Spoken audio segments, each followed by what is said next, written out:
Praise the Lord. I Chingkhei Ngamba Haorongbam Grace Apologetics ki Who is Jesus haiba episode asida ichinaw mayamu taram na okseri. Malay sigi tongan ba kanglup singna Jesu Christ ki maramda tongan ba views opinion kya ama thamli.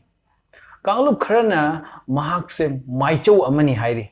Khara amana mahak se yamna magun leiba miyoi amani hairi. Aduga kanglup kharana mahak se taibang malem asibu semiba ibungo mahak ni hairi. Adubu itihas ki lamaida mayek sengna panduna leiraba Jesu Christ se tasengna ma kanano haiba se ngasigi episode asida aikoi khangminasi ichinaw sing hojik aikoina hingliba matam se tongan ba lining laison mayamna question duna leiribani aduga lining laison ama hekta yamna sengna chumna chatlabadi soidana aran khobam phangani haiba se ayamba mi singna yanaraba wafamni adubu haiba wafam se Jesu Christ gi takpi tambibadagidi yamna tongan ba amadi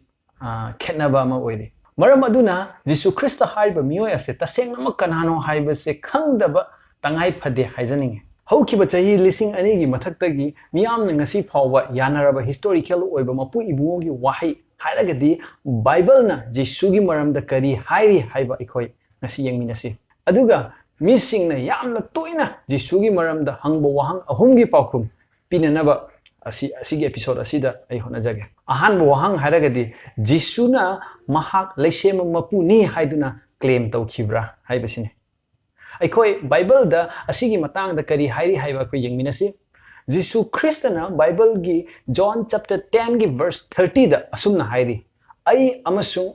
ipa amatani adubu Jisuna icham chamba mi ama oiduna karigidamak leisema mapu ni hairi bano haiduna Jihudi singna saurduna nungna thadadagi kanna honaki hairiba wahai ase aikoi makhatana John chapter 10 gi verse 31 dagina 33 pabada mayek sengna uba phangje hairiba wafam asigi matung inna aikoina ujaba phangbadi Jisuna ipaga mahaka amattani hairakpada matamdugi Jihudi singna gyan tai madudi Jisuna mahak mapu ibungoni haiduna claim tawri haibase makhatana John chapter 8 verse 58 ta Jisuna Abraham pokchingaida mahak leire haiki wafam asinasu aikhoibu bhab tahalli madudi Jesu masamakna mapu ibungoni haibase indirectly aduma claim tawri haibasine aikhoi anisuba wahang aikhoi yengminasi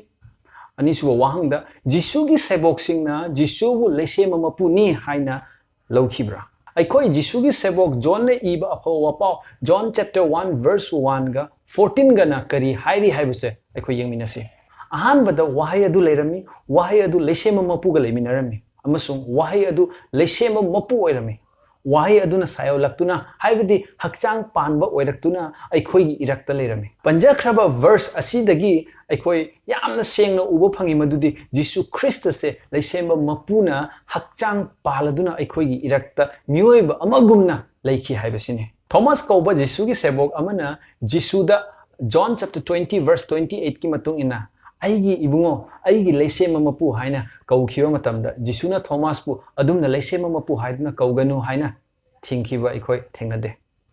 Titus chapter 2 verse 13 amadi 1 Peter chapter 1 verse 1 da Jisubu aikhoi gi kanbibu mapu amadi leisema mapu ni haina panbat akhoi thengnaje makhata na yengminasi Matthew chapter 2 verse 11 Matthew chapter 14 verse 33 Matthew chapter 28 verse 9 amadi 17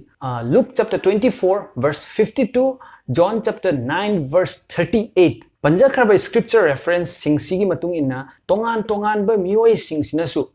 Jisubu kok nonduna khoram khibada Jisuna leisema mapu oiramdragadi mangonda khoram ganu haiduna thinglamgadabani adubu makhoina kok nonduna khoramba matamda Jisuna yakhi haibasine Revelation chapter 19 gi verse 10 da Jesu gi sebok John na sargadutta khoram khiba matamda sargadut aduna leisema mapu da khakta khoram gadabani haiduna takpikhi Bible gi atopa lamai kya da su Jesu Christ se leisema mapu ni haibagi evidence yamna leire video ase yamna sangani haiduna loina hapsadare ichinaw singna makhada comment ta hapirakpa yagani aikoi makhata na ahum suba wahang su yengminasi ahum suba wahang da Jesu Christ se leisema mapu kari maramgi oigadawribano wahang asigi matung inna yamna maru oiba maram hairagadi 1 John chapter 2 verse 2 da Jesu na leisema mapu oiram dragadi taibang mioiba singi ayol aran gidamang sibi base mapum pharoi haina khanje maramdi ani suba Korinthia panduk mangagi padakun mathoi haibadi 2 Corinthians chapter 5 verse 21 amadi Hebrew chapter 10 verse 14 gi matung inna Jesu na Calvary gi cross ta taibang mioibagi ayol aran gi tamakta I tabi base aikhoibu matam chupagi oina asengba amadi mapum phaba oihalli Jesu na leisema mapu oiram dragadi matam chupagi oina ayol aranda leiramba aikhoibu matam chupagi oina aikhoigi ayol aran lauthok piba ngamlam loidabne Jesu-na I tabiduna aikhoigi damak sibiba khakta nataduna asiba bu joy tawduna hingat pase mahak na leisema mapu oiram dragadi ngamlam loi haijaning aigi nungsijarba ichi nausing adongi pukningda hojiksu Jesu Christus se leisema mapu oigadra haiduna chingnaba leiragadi ayhangna amuk hanna haijaning madudi hoi Jesu Christus se leisema mapuni